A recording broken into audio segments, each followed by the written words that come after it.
what metaphorically and even actually should be the case for every student who's going through a system, like who's in the network who can make sure that they will be successful and that they're removing barriers.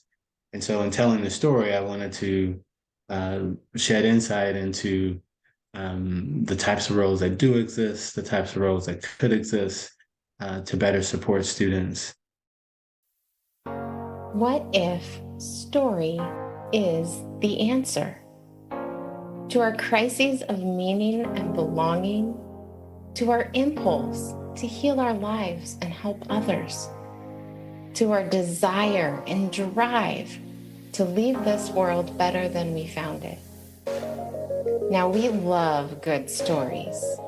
In fact, we're kind of obsessed, not just with the stories themselves, but with the stories behind the stories. Their oddly perfect timing, the healing process they provoke in their authors, and their capacity to catalyze individual and collective change. And we love exploring these with writers, thought leaders, entrepreneurs, healers, parents, and others. Tune in to hear these stories behind the stories and entertain with us the real possibility that whether you are a teller or a consumer, story is always offering or leading us to an answer.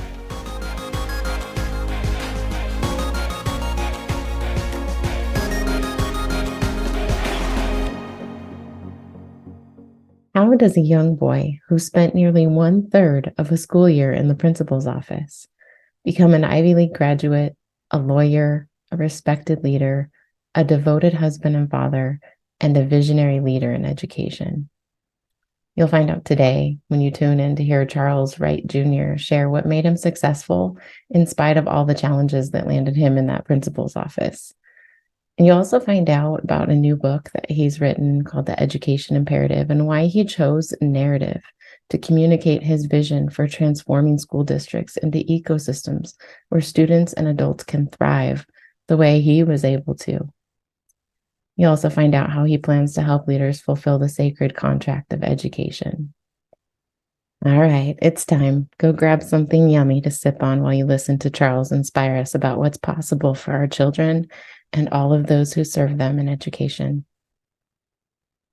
Welcome to Sips of Story Insanity, where we talk about the stories behind the stories with authors, speakers, thought leaders, healers, parents, and more. A few of my partners here at Say by Story, my son, Aaron. Hello.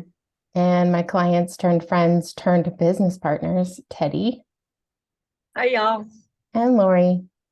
Hey, everyone. And Carlin. Hello. We're all here to help me get the most delicious sips of story insanity out of this experience. So today we have Charles Wright Jr. with us. He has more than 25 years of experience helping leaders of complex multi-site organizations achieve transformational results that have a social impact, and is fueled by his passion for helping families and professionals connect to the people, resources, and tools they need to help their children succeed in and out of school. Welcome, Charles. Thank you. It's nice to be here with you all. Well, I chose the really smart bio. Smart because it's really short, because your actual bio is giant. It says 25 years, but the amount of things that you have accomplished and the amount of domains that you've traveled in 25 years was one of the interesting things we had to sort through when we were talking about starting to work on this project. Like, how do we take all of this and put it into a book? So I would love to start at the beginning. What led you to this moment? Where did this passion start for education? That's a great question. And I thought a lot about it. I grew up in a neighborhood where there were just lots of kids, and I was always surrounded by older kids who provided guidance. They taught me how to ride my first bike, taught me how to play sports, gave me my first job as a paper boy in the evenings. And I think that just developed an affinity for working with youth. But my curiosity first peaked in high school. Somehow I got involved with youth and government and came up with the bright idea to try to extend the school year, put forth a bill that we extend the school year so we could be competitive, our nation could be competitive with other industrialized nations. And lesson number one in knowing your audience. In high school, that bill did not make it out of committee. It died on arrival. You're Uh, lucky that you didn't get caught in the halls. exactly. And I have no idea why I wanted to do that because I didn't enjoy school as much. Uh, I just wanted it to be better. And then I volunteered through our high school community service program and a nursery school program. Those two things piqued my curiosity, but my passion really began in college in a mentoring program where I encountered a youth that just really captivated my interest, and that sparked my desire to want to work with students and provide them better access to better opportunities. Tell us a little bit about that student, because I know I've seen the story so many times. And it's one of those that I know for people who are in education, I think we all have one of those youth, one of those kids in our past that becomes the one that is the fuel during the hard times when you're trying to create some type of change. This individual who I still am in contact with today, I guess nearly 30 years later, he's one of the smartest people I've ever met. And his homework, when we first started working together, he was 9 years old. And you look at, the test scores don't always tell you everything about a student, but this student on the Iowa Basic Skills, always mid-90s across all the subjects. But he was really not interested in school. And he would never get his homework in, even though we would do it. It would be done, would never be turned in. Uh, and I just really grew to enjoy him as an individual and thought that um, he could just be doing so much more if he was challenged. And his family he had tremendous support from his family, and his life is a good life. But I just felt like he was underserved, and he helped me to understand what type of commitment was necessary to support youth. And he helped me understand the importance of, um, building a trusting relationship, the importance of consistency. And so those things really stuck with me. And I just felt like from my own academic experience, uh, what I observed in his school and some of the other schools I was in, I just didn't feel like those students were getting the foundation they needed to maximize their talents. Yeah, I know. I have so many of those stories, and I was in education for like this tiny fraction of time, but I met so many that needed so much more support. And not just the students, but the staff. I remember having lots of conversations with other teachers and some of the staff members and just seeing the fatigue, the like, we got into this for something great, and this is not what we saw. This wasn't the vision that we hoped for. So, and And go ahead. not to cut you off, Go for it. I want to be clear. This is not an indictment on his teachers. I didn't have the pleasure of meeting all of his teachers. It was just to say that there were other things that could have worked better for him. Yeah.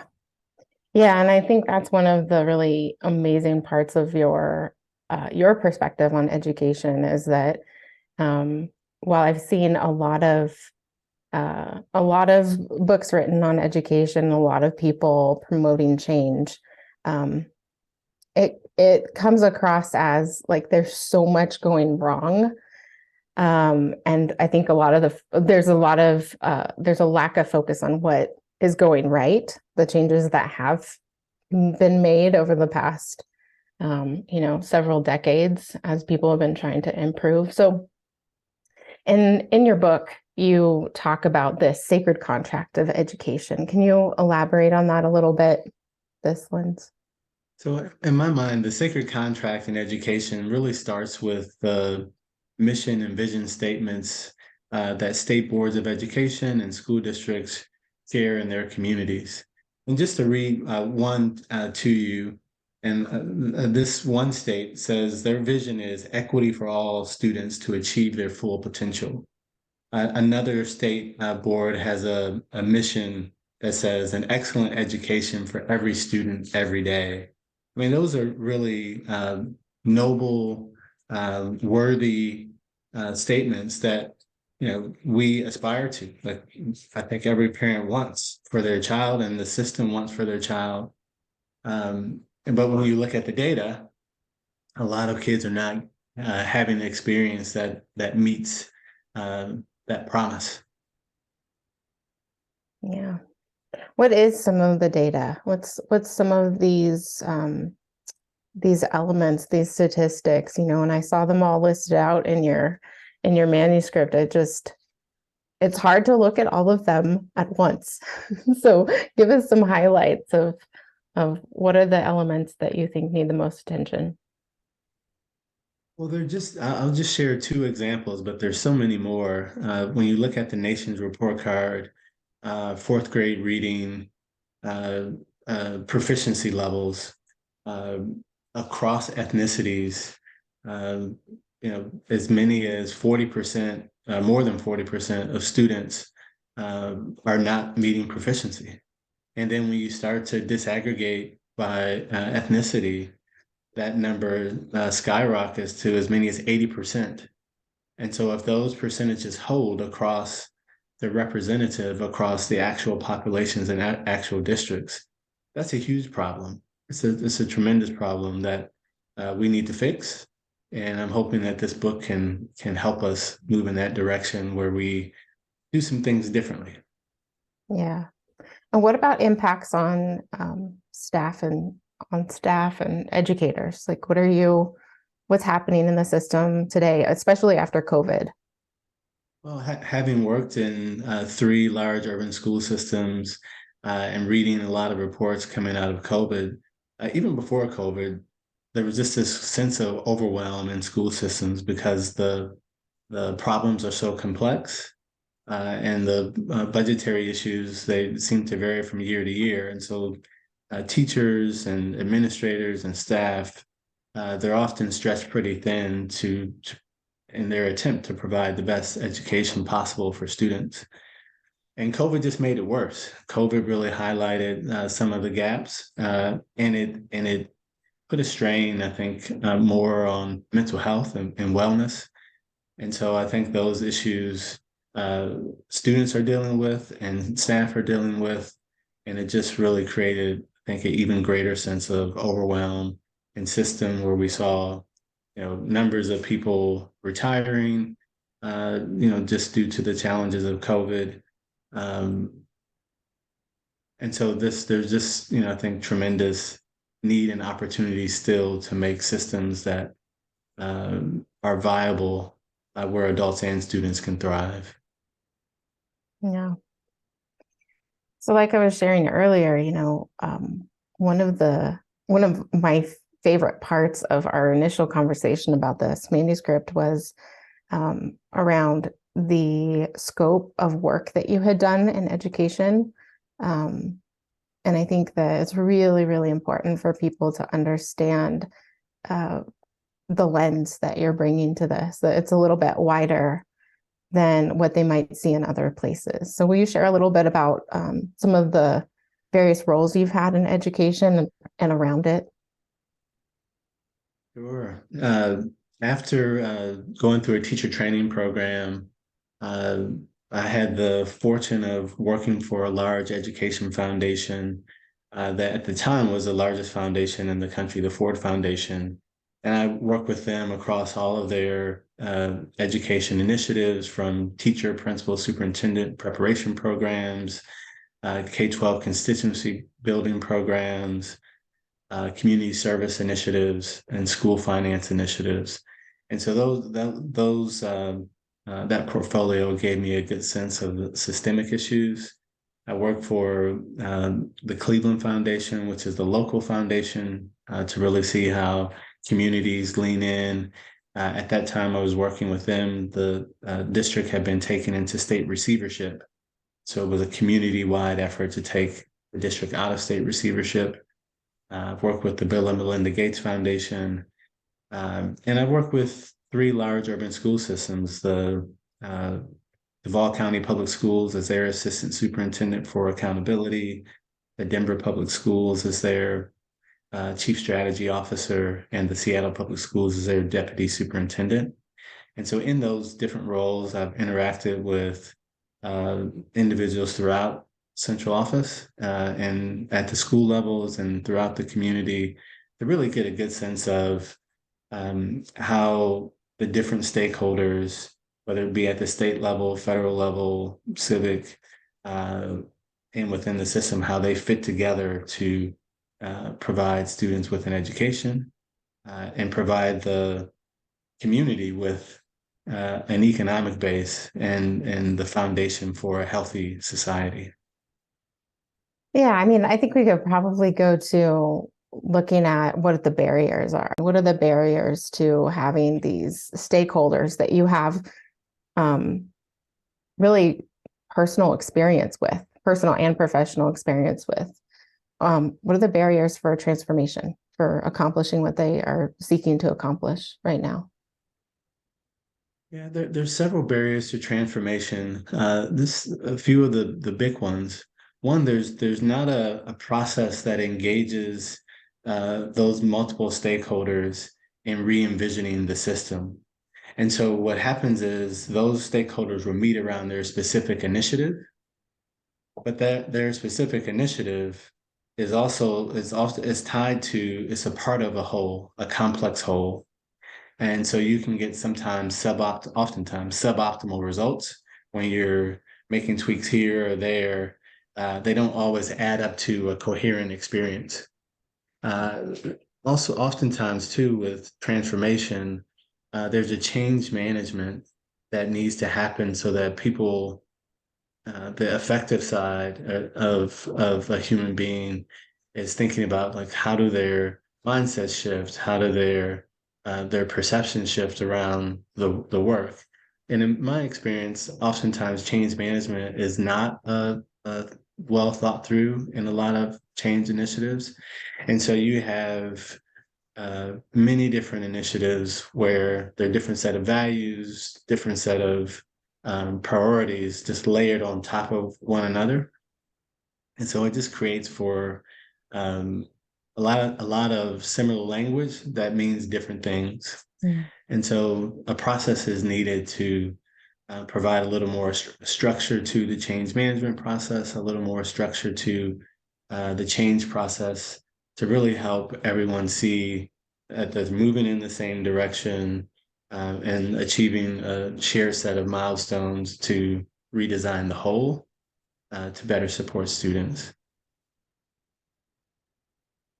So one of the things that we discussed early was like, what's the best way to help people see what's possible? Because my sense of you when I met you was that because you have this wide lens of experience around education, that it was going to be kind of tough to tackle the project of, system transformation, which is really your goal. So we talked about all of the different ways to do it, and you settled on a narrative, writing an aspirational story of what's possible. So I'd love for you to share, why you did it, because it was one of those decisions that you had to really hang on to during the early readership. So I'd love for you to share a little bit about that idea and what you decided as a result. Well, this is one where, I have to really say that having the right coach made a difference. And my coach is you. And I think, when we started this process, I very much thought I would write a book about highlighting the problems and the urgency around addressing those problems as a pathway forward. And I think the conversation we had about what it looks like when the system works was a good one, because there are not a lot of books out there that really look at what could it look like when the system works well. So this is not to say this is my one vision that everyone should adopt, but it is a vision that says, things can be better. And so when I had early readers, it was really just a fascinating process, because the way I chose to tell the story, um, didn't fit with the lived reality of several of the early readers who are educators. And at first, we really grapple with, does it really need to mirror the lived realities of people? And I think where we landed, where in our conversations, what I ultimately felt comfortable with is to begin a transformation.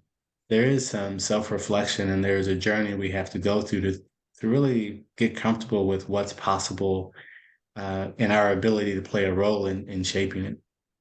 And I deeply believe that we can have systems that are not problem free, but are not defined by the problems. And in my experience working in many different school systems, they are defined by the problems. They are known by the problems. And the education imperative tells a story where our systems have gotten so much better, where we're not known for the problem, we're known for the results and the interactions that we have. Yeah. Yeah. It was really fun to see some of the comments come back. Educators that I've known for decades now, saying things like, every story has to have conflict. There's like not enough conflict in here, especially, having been in education for 3 decades herself. She was really concerned about this project. And I was saying, right, but the idea is that it's gone through this process, right? Where so many of those things, but I think the genius of it is that it's going to evoke those experiences for people. It's going to have them say, but I don't think that, well, he doesn't, how could it possibly be? And it's in those questions that they can begin to figure out where, how do I say it? Like how all of our own biases and assumptions and, experiences tend to define our next steps and our expectations. And what's the one thing that they taught us in teacher training? Like, what you expect of a child is basically what you're going to get with that child. You have high standards, and what happens. So I think there's an interesting mirror there for the leaders reading this book of, where have we let go of our highest expectations? Where are we settling even for ourselves into this idea that conflict has to be part of our everyday? This department has to be set against that one, and these people's needs have to be chosen over these people's needs. So, the way I think about it, and this is from a meta perspective, the education imperative is kind of the setup, and the conflict that most people had when they read it is kind of their internal conflict based on their own experience about what's possible. And that's where I think the reflective prompts are really helpful, because the conflict becomes a part of one's own hero's journey. And the kind of meta view is we're still writing our story together. And this story together is going to be about where we end up and how does it end? Do we transform, and what's our path to transforming? And so that's why I think of the education imperative as just the beginning. But there are other books where, each community will be writing their story based on the conflict, because every leader is encountering conflicts. And so as they're thinking about this vision in the reality of their own experience, and they're thinking about how can their own systems uh, become even better, uh, confronting how they think about what's possible is really part of the hero's journey that they're all on, and that I want through this book to be a part of helping think about how I can support, so that together at the end we have a really powerful story to tell about um, transformation and change and better outcomes for students. Yeah. Yeah. And I remember the other big objection that we got, which we had kind of planned for, but maybe not as well as we could have, was the how question. This idea of presenting the why and the what more than the how, and what that would likely bring up for some of the readers. So I'd love for you to share a little bit about that. Yeah, that was one that several readers has had a strong desire to understand the how, and I am kind of a person who really uh, appreciates the how, because when you're in the trenches and you're looking for immediate solutions, you want some tools that can be helpful right away. And I think the conversation that we had, where I ultimately landed, was just on the importance of having a unifying vision that really inspires people, and helps them feel like they're a part of. They see a vision that they want to move towards. For transformation is sustained commitment, and so uh, in the book, we really try to create a space and help the reader kind of make sense of what this experience would be like as they're reading the book. And then, as you know, the how there, I have very clear ideas of how to support communities with taking these steps. But this book is really just about,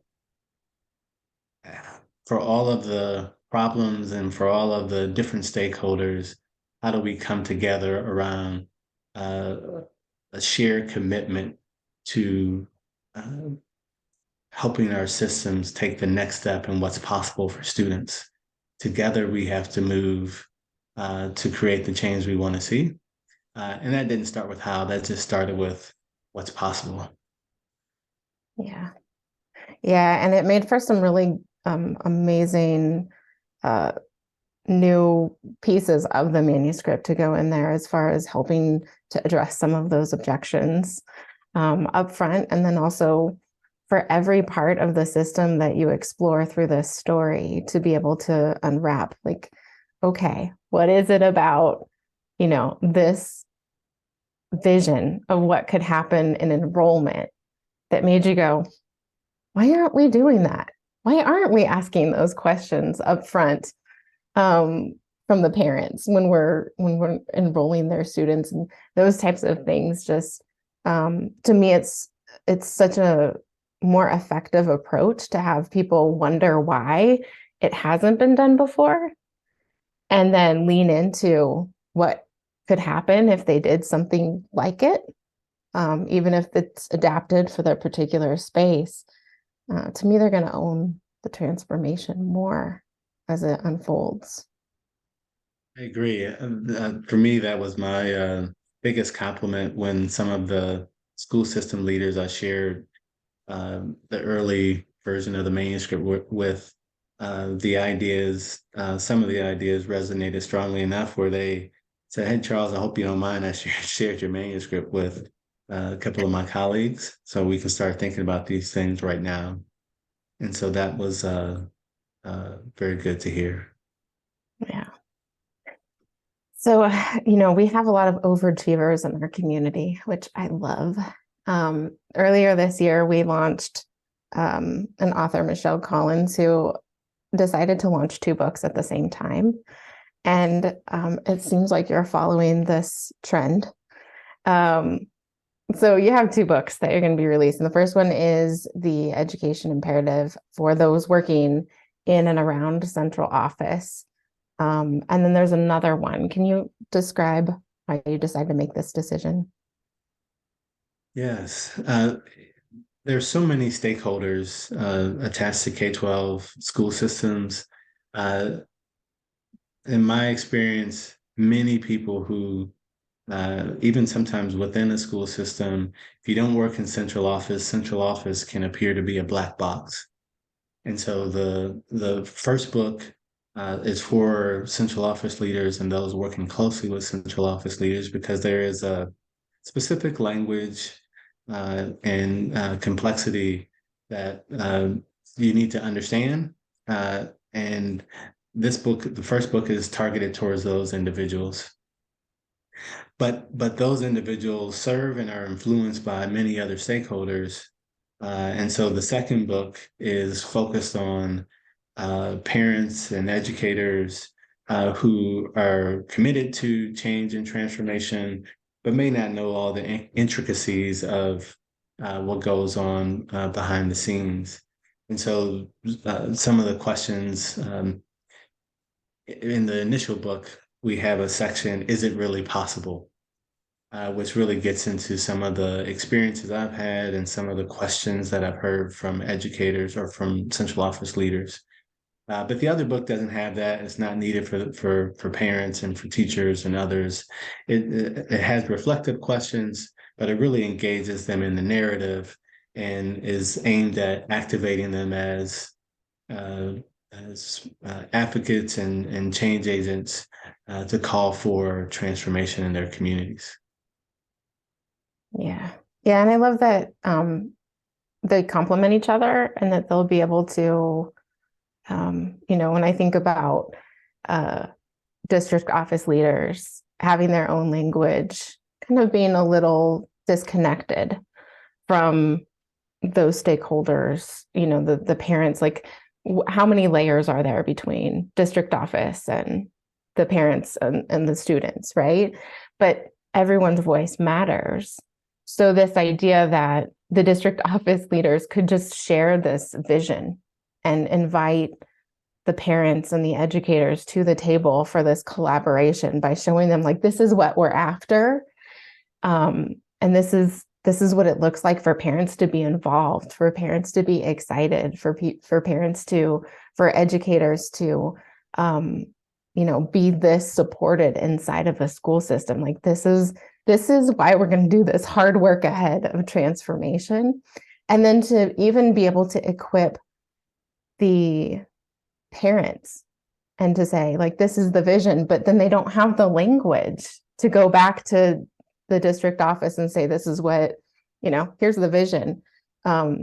Immediately they'd be met with objection. So they can just have that little resource to say, objections already spoken to.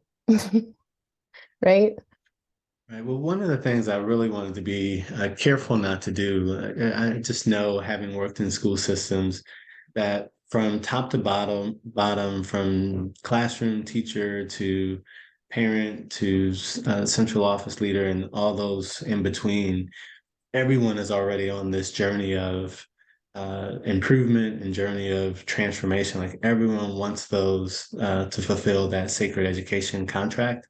And so knowing that there's so much underway, how could this book kind of speak into, what's missing that might make a difference to those conversations and what can be connective and not feel like an add-on is really where I think the book lands pretty nicely. And having the two versions just kind of decodes things in a way where hopefully everyone feels a sense of greater sense of understanding and connectivity to the shared purpose.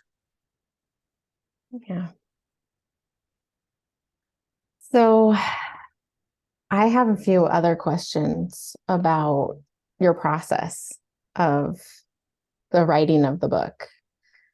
Because one of the things that I get to witness through this process of working with people who have such incredible expertise is that there's often these moments where they get into the waters of something like writing narrative. Like, have you written stories before? Have you written narrative before in any of your careers? What was that like to to dive into that. There's a phrase that says trust the process. And are you coachable? So this is my first experience writing narrative. And so I just really, the person who referred me to you, I trust very, very deeply. And she just said, basically, trust the process. And so I did. I did. And it was a magical journey of really trying to put first what's on paper. One of the things I appreciated most about your process is that you have the phrase that you would use, the shitty rough draft. And that shitty rough draft, I began to embrace. And it's just so freeing that it begins an iterative conversation. And I can say now, I guess after a couple of years, we probably have probably gone through and edited, the manuscript, it feels like 700,000 times. And so, but it's beginning a journey and process of refinement that it becomes uh, fun or freeing instead of feeling overwhelming and burdensome. And how about the characters? As you were writing the characters, what was, because we had a lot of conversations about the characters, the challenge of writing specific characters with specific challenges, and yet not wanting to have anyone reading the book feel left out, as if they couldn't see their own other specific challenges in the project. So tell me a little bit about what you were thinking as you developed these characters. Were they based on people in your story, in your actual story? Were they kind of amalgamations? How'd you come at that? Yeah, the characters, the main characters were amalgamations of people I know, either personally, I know their story, or if I heard their story. Um, but I wanted to make sure when it came to central office that because the central office is a black box for so many, I wanted to try to create a window into um, all of the people who really come together to support students, or could come together in a more coherent and impactful way to support students. And so I think of that commercial many years ago that said, "Who's in your network?" I think it was a cell phone, the Verizon commercial, and you would have the one person and there was a team of people standing behind. And that what metaphorically and even actually should be the case for every student who's going through a system, like who's in the network who can make sure that they will be successful and that they're removing barriers. And so in telling the story, I wanted to shed insight into the types of roles that do exist, the types of roles that could exist to better support students, and the types of individuals the parents would encounter along the school year journey. Um, and so that was kind of the driving force to make sure that people can see, particularly the school leaders can see um, how it could connect in ways that perhaps right now it may not. Mm-hmm. Yeah, and I really love how you humanized all of the roles too. There were characters in there who were coming back from bereavement. There were characters in there who were in for the transformation because they had family stories of family members not making it because they didn't have the right support. So I really appreciate that part. It's not just the humanity of a family. It's the humanity of that exists in the whole system. That oftentimes when we talk about system transformation, I think that part kind of gets left out, even though it seems like the most important part. That's right. There's so much focus on student outcomes and student wellness that the adults and the health of the system is taken for granted. Um, and so with this book, it really is trying to not only humanize the individuals, but talks about system and how the systems better supports its staff. And again, I say this very gently because I know the leaders in school systems uh, are thinking about all of these issues and doing their best to address all of these issues. But in some cases, there just is a greater need for understanding and awareness to give space to address these issues more quickly and impactfully. Yeah. I'd love to hear from some of our other people here. Just in the, I know, I think Teddy's had the opportunity to read the manuscript already, and I know Aaron is all about the educational tract because of his own experience. So, listening to Charles today, what comes up for you? Kerlin talking about massive systems that have to be redesigned, mental health system. What are your thoughts about all of that? I can say something about that because I loved what you said, Charles, about how when you think about different departments and interdepartment conflict, almost in a way, I think maybe you said, Amanda, like there's like a competitive, like us against them, and yeah, my team, your team, this kind of thing. And I've encountered this in the systems I've worked with, and I so agree with you, Charles, that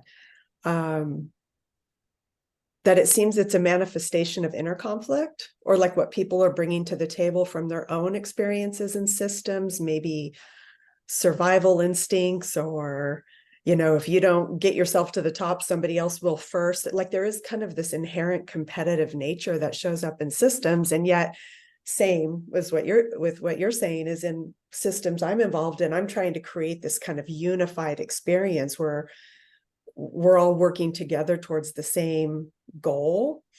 So the idea of inviting people to reflect on that, and maybe, you know, if they're willing and able to look at what they're bringing to the table that may be contributing to some of the what might feel like scarcity or competitiveness, and use that reflective process to transform like the narrative around it. I just love that you're talking about that, and it feels promising for whether it's a small internal system with little departments or a big system, you know, with lots of interconnected departments. I think the same thing applies as can we get behind a unified message or a unified vision and then work through our own conflicts to stay consistent with the larger vision. I think that's lovely. Yeah, I think in many communities, there's healing that needs to happen. And I think this book is a start to make some of these needs more transparent, and really a call, especially a call to action around how we create a process where we can address them with integrity. So I appreciate your feedback there. I think I come from more the student. I haven't even been able to think of it in terms of parent yet, but because what is so in my face is the we're not supposed to get all emotional here. Knock it off, Charles.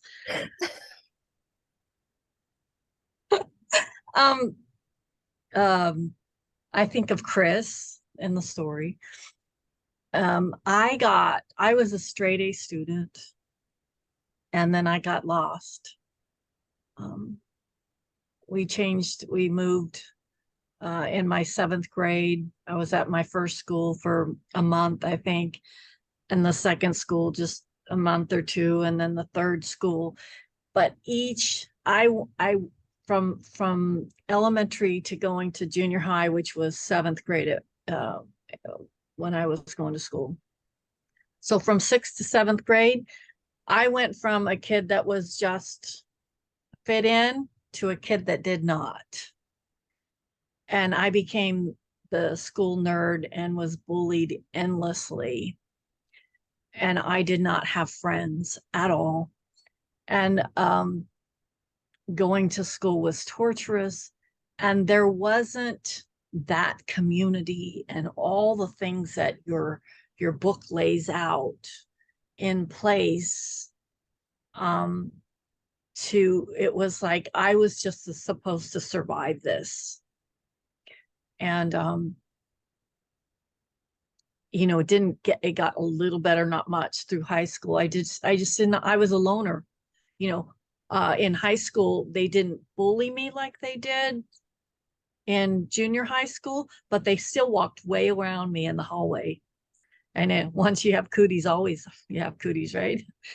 It's just, so I think of, as I read it, I think, wow, because all of that had such an impact on, I didn't want to go to college.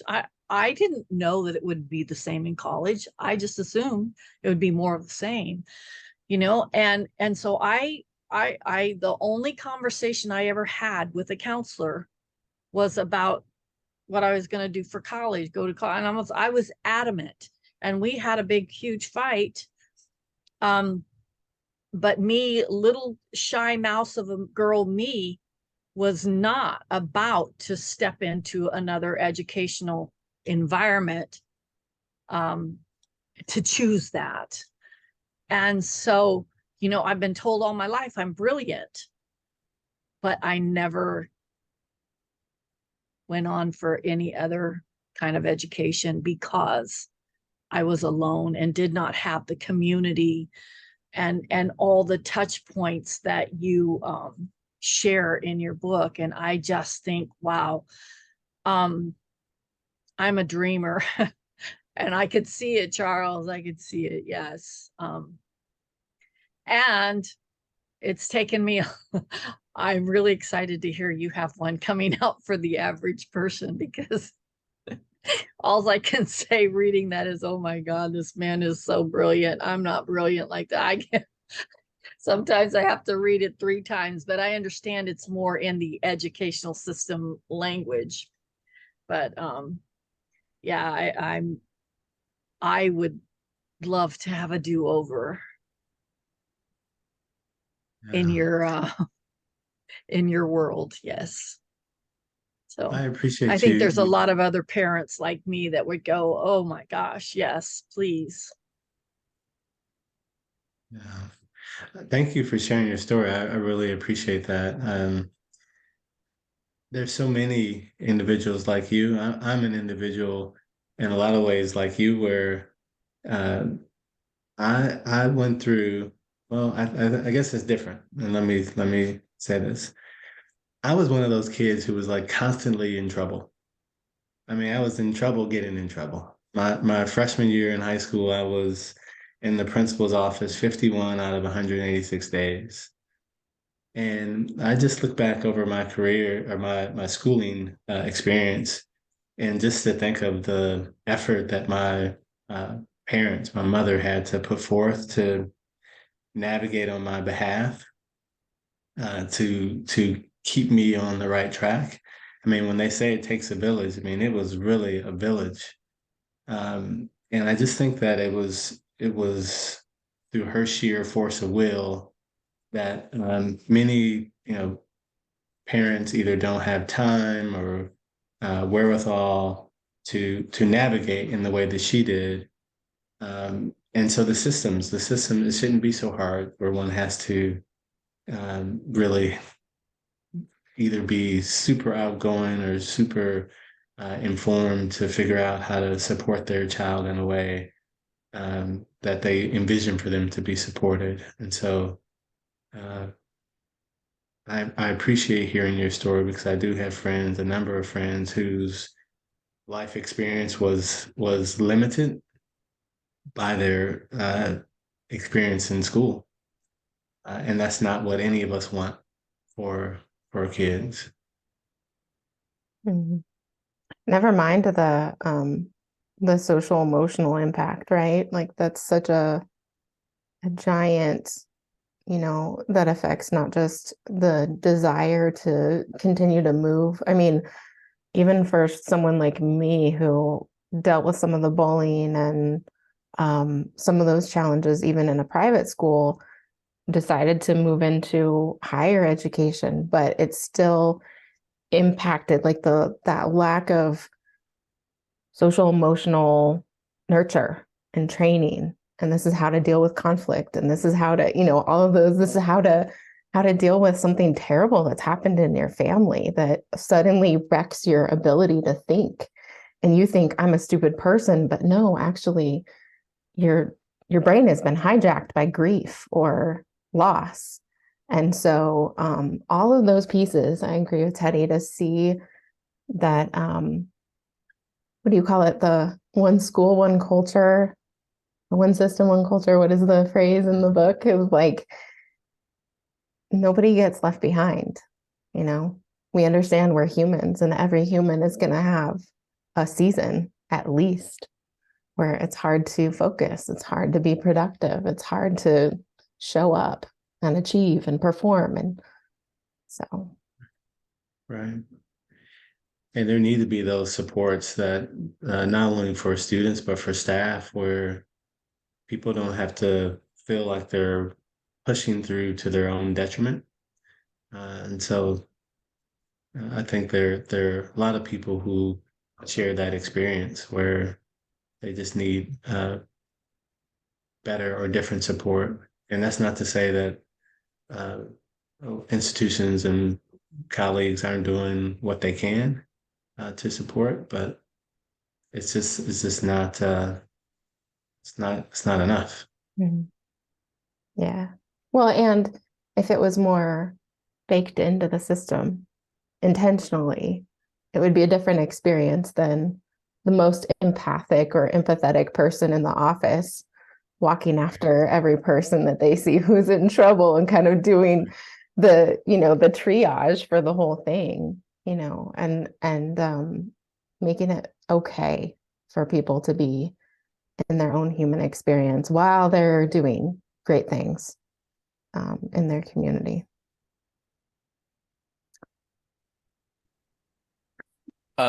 Something you said earlier, first of all, congratulations, 700,000 edits is pretty low. So nicely done.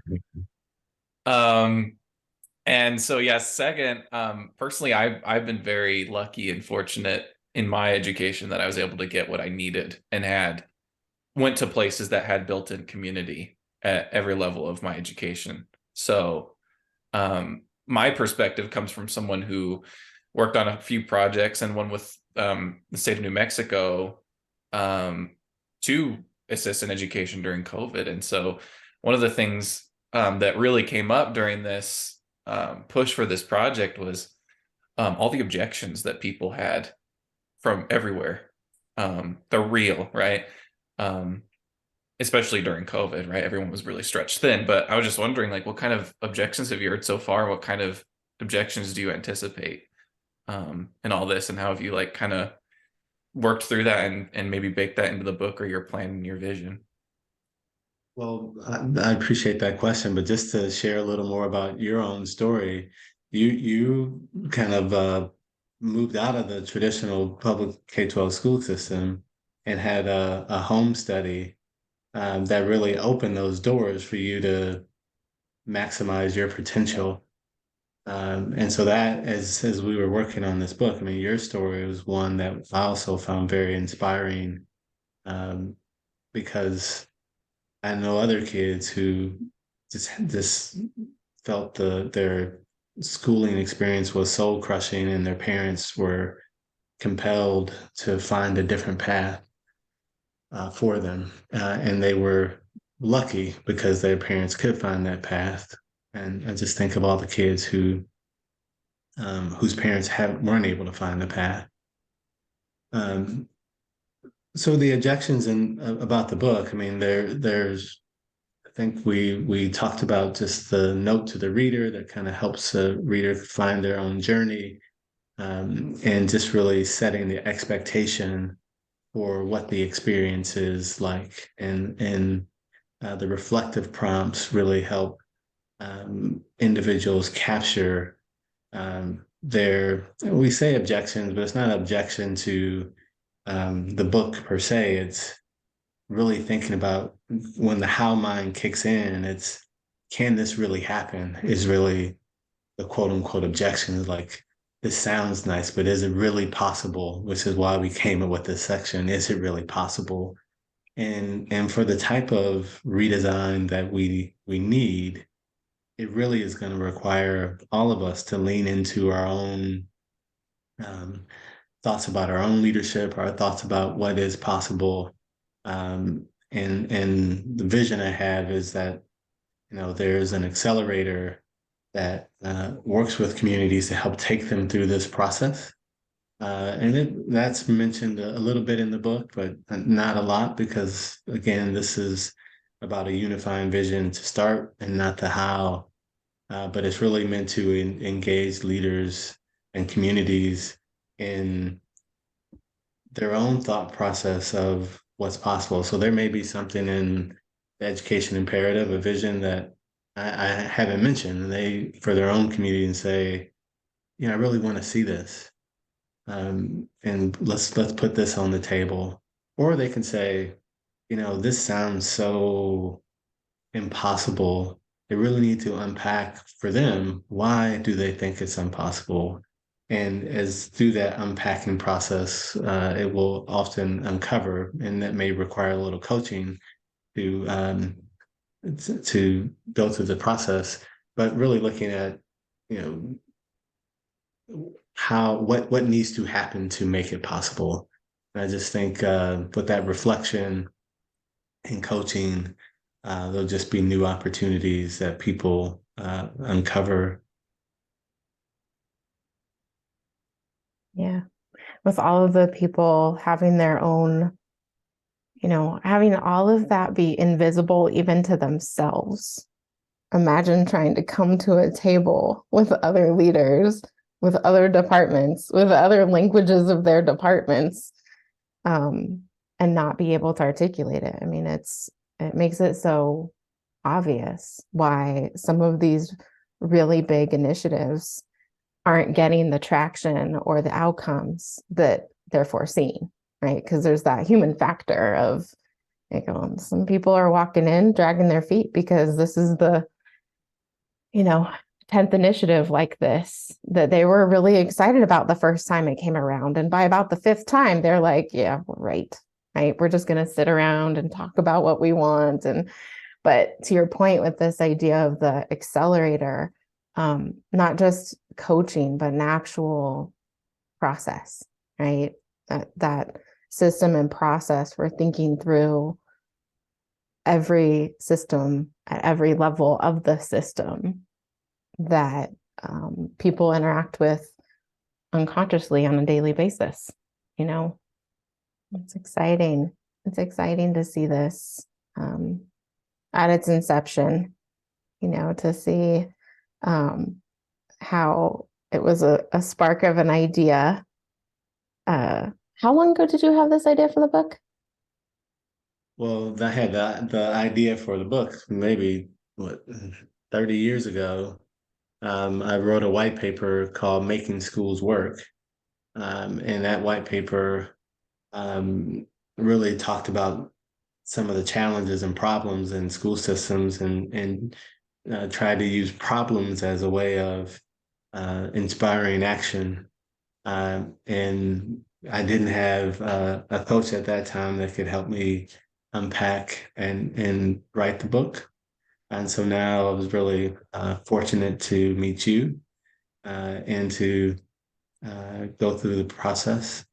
And yeah, I think this book is a beginning, but the vision is ultimately to start an accelerator or work with an organization committed to functioning as an accelerator that can engage school district communities in a multi-year process of transformation.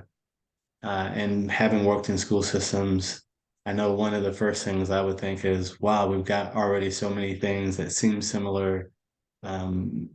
What value is this going to have And I would just say, tremendous value in bringing connective connection and focus that can accelerate a path forward. And so I would encourage individuals to read the book, and if it resonates, learn more by participating in the Institute and learning more about the accelerator and what it could look like tailored around their school district community. 30 years, Charles. Sorry, Amanda. 30 years ago. I could have really used this 30 years ago.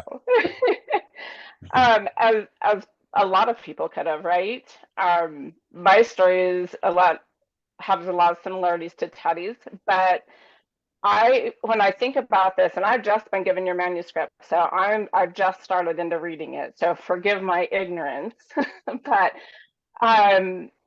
I spent a lot of time when my kids were in school on committees, whether that was PTA or with the superintendent on special boards, trying to help with the different initiatives and such. I could have really used some of this guidance and direction back then to really help that. But I'm super excited because now I have grandkids that are in the school system. One of them starting kindergarten this year, and two of them headed to high school. So, and everywhere in between. So I'm super excited to see what it is that I'm going to be able to do to maybe help in their school districts and help move your initiative forward. But you made a comment and you said when you were writing the book, the process of becoming, you had the shitty rough draft and the 700,000 edits and all of that, but that eventually that it was fun and free were your words you used.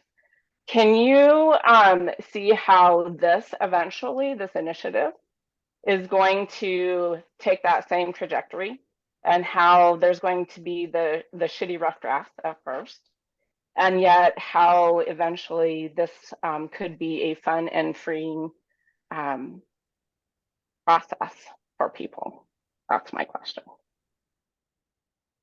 Yeah, that's a great question. I think, everyone is on their hero's journey that has meaning to them. And along that hero's journey, if you think of any of your favorite movies where there's a hero, in that moments of conflict, there's usually a period of self-doubt. There's usually a period of sometimes it's giving up, or just really stepping back. And there's always a inspiring voice or actor who comes in and re-engages them to reconnect. And I hope this book will serve as that inspiring actor, or perhaps the gifter of the book serves as the inspiring actor that says, look, I know when I went through my teacher training program, I was just inspired because I wanted to make a difference for kids, and I just found joy in working with youth. And with all the challenges in school systems, at any given time, one might lose that joy. And I'm hoping that this book and the processes that can come from it lead to actions where more people are reconnected to their personal sense of joy, and that we create systems that really are committed to maintaining the joy of learning. Like to hear students who feel like they hate going to school, or they feel like school is boring. One can just say that, those are things that students just say. It's just a teenage phase of life. But, that's not necessarily the case. And it's been going on for a long time. And I know there are a number of initiatives underway that are looking at decoupling seat time from schooling, so that, students can, if they can demonstrate they understand the content, they can move on. And there are a number of systems that are really looking at how to create more opportunities for personalized learning, so students can kind of tailor their learning to their own interests. And those are all fantastic things that need to happen at a greater pace. But I'm really hopeful that reading the book and engaging in conversations about what's possible helps people connect to their own sense of agency in a different way. I'm super excited about that. I'm super excited about your book. My sister actually has been an elementary school principal for, I don't know, over 20 years. I can't wait to give her your book. Awesome. I'm Thank looking you. forward to it. Mhm. Thank you. Yeah, lots of really, really important ideas and possibilities seated in this book. And I can't wait to see how leaders decide to interact with it, to decide to lean in when they feel a little ruffled, a little doubtful, a little frustrated, and really dig deeper for what's possible for them in their own leadership. You have a quote that you use, a Deming quote that you use about systems producing the results that they're designed to produce. And when I was looking it up, I saw all of his other quotes about leadership and how pivotal it is that the system hangs on the leaders, hangs on their willingness to ask the hard questions and work on the process, so they can get to the outcome. So thank you for being one of those leaders, and thanks for inviting me on the journey, and thanks for giving us the opportunity to publish your book. Is there Thank you. are there any last words for our audience before we go? Yeah, I think the question earlier was why a novel?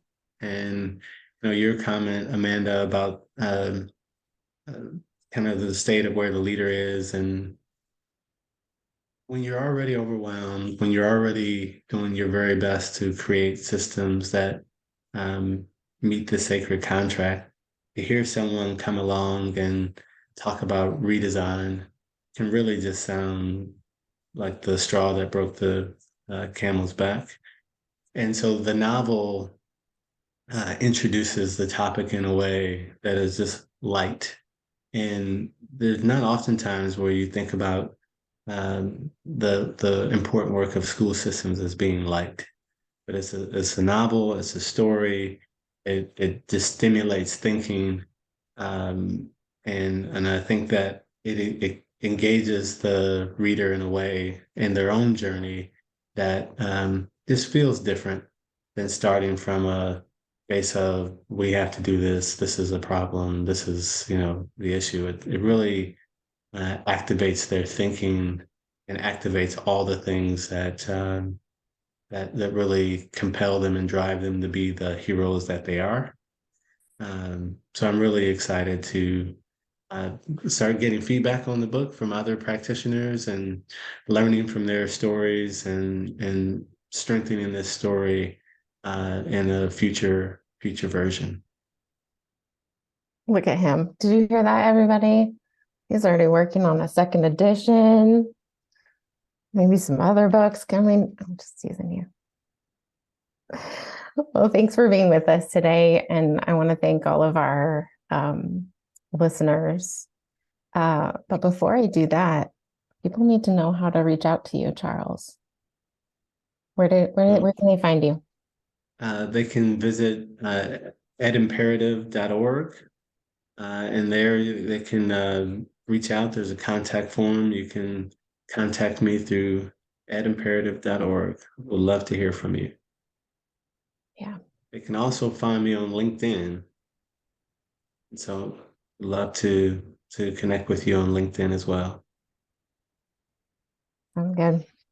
All right. Thanks again for being here. Thank you so much to our audience for listening and for sharing. Please make sure that you share this with the other leaders and people in your circle of influence who care about education. And that's a wrap for today. Thanks again. Thank you all.